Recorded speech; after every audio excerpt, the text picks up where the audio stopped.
Desde acá, desde Estados Unidos, se ejerce una presión con una política económica, sobre todo en función hacia Venezuela. Hemos visto cómo a raíz de la aplicación del arancel hacia aquellas naciones que puedan comportarse como cómplices de Miraflores en la compra de hidrocarburos, una vez que se ha impuesto la extensión de sanciones en contra de esta operación en Venezuela, hemos visto que China se ha retraído y posteriormente India también es la siguiente nación que ha decidido hacerse a un lado y evitar lo que puede ser un gran problema con el principal país del mundo. ¿Qué puede suceder a continuación? ¿Cómo se puede desarmar el soporte de estos aliados también notables en la economía que tiene secuestrada a Nicolás Maduro? Vamos a conversarlo con un amigo de esta casa, Antonio de la Cruz. Él es economista, analista político. Él forma parte de la directiva de Inter-American Trends. Para hablar, Antonio, sobre este impacto. ¿Lo veía venir Miraflores?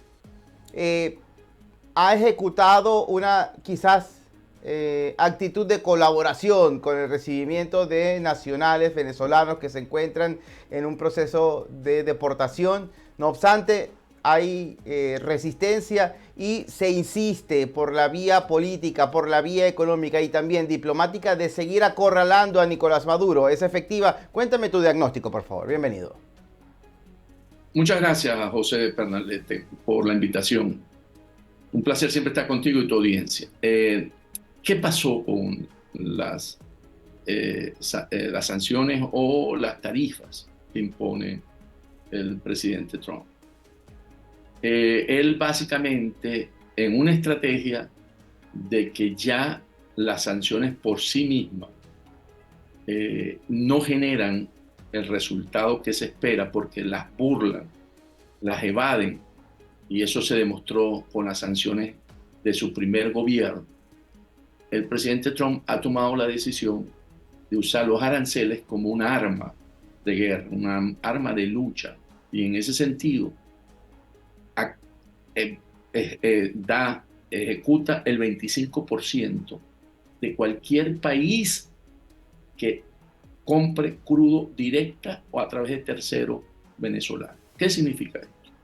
Esto significa, vamos a poner el caso de China, que las refinadoras independientes, las que son pequeñas, que se llaman refinadoras teteras, porque son muy pequeñas en ese sentido y usan el margen de utilidad, depende del precio del crudo, y por eso compran el crudo venezolano, porque la compran a descuento. Compre crudo. Resulta que si hoy tiene, como China, un 20% de arancel sobre todos sus productos, al comprar crudo va a tener 45%, porque hay que agregar el 25% que sería el nuevo impuesto que tendría. Y no solamente eso, sino que se lo da al secretario de Estado para que sea el que asegure que se cumpla con eso. O sea, el secretario de Estado, Marco Rubio, va a ser el garante de él. Y sabemos la posición del secretario de Estado en términos de Venezuela. Para él, la solución de Venezuela es que Maduro deje el poder y su banda, porque en Venezuela no hay una solución si no pasa por la salida de Maduro. Entonces va a estar vigilante de que eso se cumpla, y eso es sumamente importante, y por eso entonces vimos ya las reacciones como es efectiva a partir del 2 de abril. Entonces, ¿qué ocurre? Que dijeron estas refinerías, vamos a esperar qué dice el gobierno chino, porque ¿qué pasó?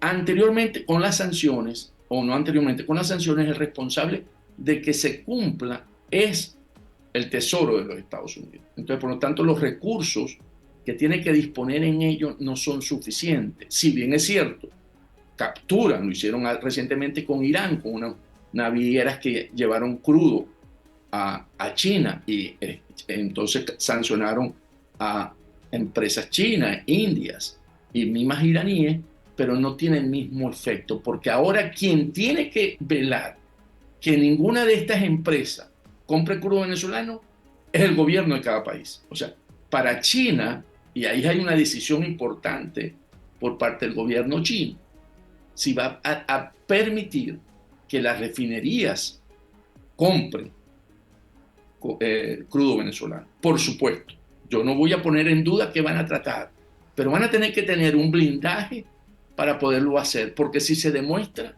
las consecuencias son a nivel de país. Le aplican el arancel a todos los productos que venda China a Estados Unidos. Y eso pasó también con la India.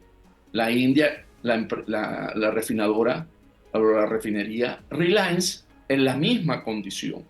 O sea, que dijeron, mejor no nos vayamos ahorita, porque no es el momento, porque es mucho más fácil de trazar hacia la India. Y lo mismo pasa con Repsol. O sea, Repsol también tiene relación con esas compras y salió Pedro Sánchez diciendo que iban a tomar, pero es falso. Al tener dos señales tan fuertes, China e India, Repsol tampoco se la va a jugar. Entonces, ¿qué ocurre eso? Eso aísla, acorrala a Maduro desde el punto de vista de ingresos. No solamente ingresos lícitos que tiene por Reliance y por Repsol, sino también en el mercado negro, que era donde se va a la otra parte del crudo venezolano. Y eso equivale, en el año pasado, todo lo que se exportó en petróleo equivalió a alrededor de 12.000 millones de dólares. ¿Qué quiere decir esto?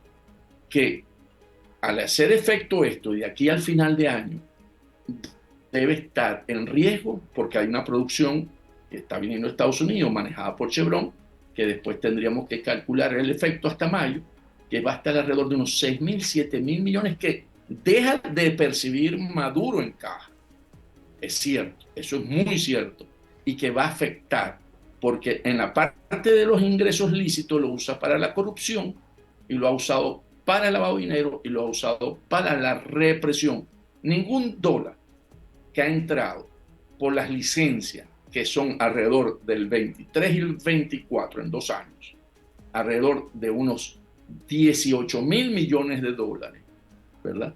No se vieron reflejados ni en el salario mínimo, que sigue siendo el mismo desde el 22, ni en los servicios públicos, ni en los servicios hospitalarios, en ninguno. Ese es un dinero que no va al pueblo venezolano.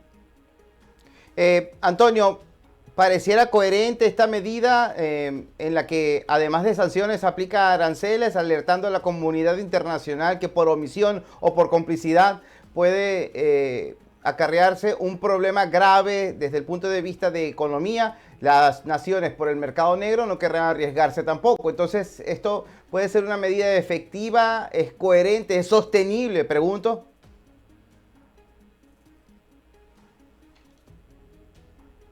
Es totalmente sostenible. Y eso es una acción que va a tener impacto directo en Miraflores. Porque ¿quiénes apoyan a Miraflores? ¿Quiénes sostienen el régimen? Lo sostenían hasta ahora, o lo han sostenido, las transnacionales petroleras de Occidente, ¿okay? Que le han dado dinero limpio a Maduro, como estamos alrededor de unos 500 millones de dólares mensuales, el que usa para lo que dijimos. Las empresas venezolanas que están asociadas a Fede Cámara, que creen que andan buscando cohabitar porque piensan que ese dinero limpio de esos 500 millones pueden participar, pero ahora al estar bloqueado van a tener mayor dificultad, por lo tanto no va a contar con ese respaldo incondicional. Y la cúpula militar, que sabemos que lo sostiene por los ingresos ilícitos, por el narcotráfico, un sector, por, ¿cómo se llama?, el contrabando de minerales, y que le permite también sostenerte. Sin embargo, cuando tú dejas de tener un dinero que te permite mantener de alguna manera la economía, estos recursos son insuficientes y van a empezar a cuestionarse si vale la pena seguir sosteniendo a Maduro en el poder. No solamente eso, veamos la otra parte de la moneda, que está combinada con la presión económica. A Maduro está directamente vinculado por la administración Trump con el Tren de Aragua.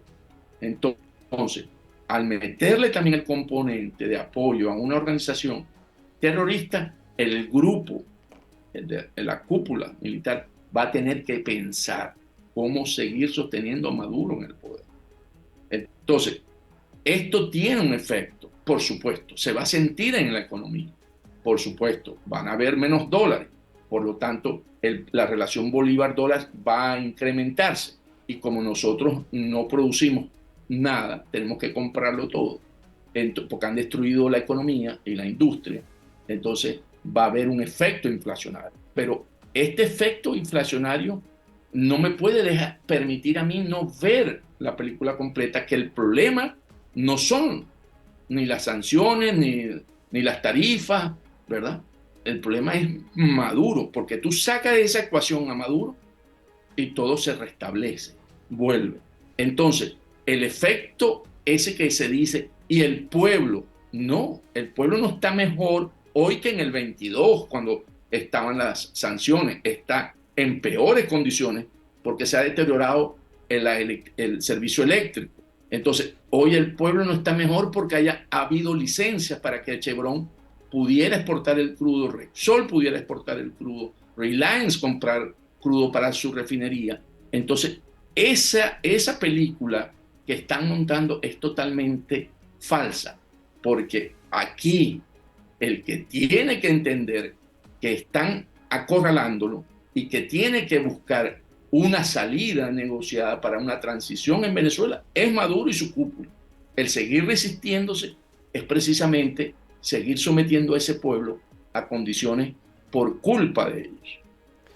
Antonio, vamos a hacer una especie de ejercicio mental y que yo creo que es necesario que muchos apostemos para lo que te propongo. A continuación, sacamos de la ecuación a Nicolás Maduro, superamos este gran obstáculo de interrupción democrática por más de 2 décadas y tenemos un gobierno legítimo. ¿Cómo puede llevarse a cabo la reconstrucción de la economía basada en el petróleo de nuestro país? ¿De qué manera? ¿Cómo se hace la bienvenida a estas nuevas inversiones? Cuéntame, ¿qué han pensado? Debe haber más de una tesis. Quiero conocer la tuya. Ajá. Se logró la transición hacia la democracia y se respetan los resultados del 28 de julio, donde habló la soberanía popular para un cambio en Venezuela. Eso es importante sostenerlo, porque no nos van a venir con espejitos que hubo unas elecciones de asamblea y de gobernadores y la oposición ganó el 30%. No, eso no tiene ninguna validez frente a una decisión de un pueblo que decidió votar contra corriente, no con las condiciones democráticas, con las condiciones que puso Maduro. Entonces, ¿qué pasa? Se restablece, por supuesto, en ese acuerdo, porque si Maduro sale con una negociación, que es lo que debería estar buscando en este momento, entonces puede generarse una solución donde tienes que revalidar los poderes, la asamblea, y para poder tener un país que pueda arrancar, vamos a ponerlo así, de cero. Nuevo presidente, o sea, un presidente ya electo el 28 de julio, una asamblea constituida porque se le vence en este año, ¿verdad? Con todas las de la ley, participando todo el mundo, y unos gobernadores y alcaldes donde participen, pero con Estado de Derecho. Al tener un Estado de Derecho, la semana pasada hubo una reunión importante para la comunidad petrolera que se llama la CERAWeek en Houston, donde María Corina Machado y el presidente Edmundo González Urrutia plantearon su visión que el sector petrolero va a estar abierto para el sector privado. Dijeron, va a ser el sector privado el que va a liderizar y a conducir el modelo nuevo de negocio de petróleo en Venezuela. Entonces, con esa apertura, los capitales y las empresas grandes de petróleo, las majors, como se le dice, van a tener interés. Entonces, al participar y al regresar y al tener esos capitales, empieza a restablecer, no PDVSA, porque no tiene la plata PDVSA para relanzar la industria petrolera. Ellos, en una apertura, en una privatización de la empresa petrolera, empiezan a activar, y hemos visto, para muestra un botón, que Chevron en 2 años, porque empezó en el 23 y en el 24, aumentó la producción de donde él participa en las empresas mixtas de unos 100.000 barriles día a 220.000 barriles día. O sea, en 2 años, Chevron duplicó la producción. Claro. Si hoy la producción de Venezuela está en unos 850.000 barriles, pongamos, está por ahí entre 800 y 900.000 barriles día. Sí. Entonces, cojamos la media.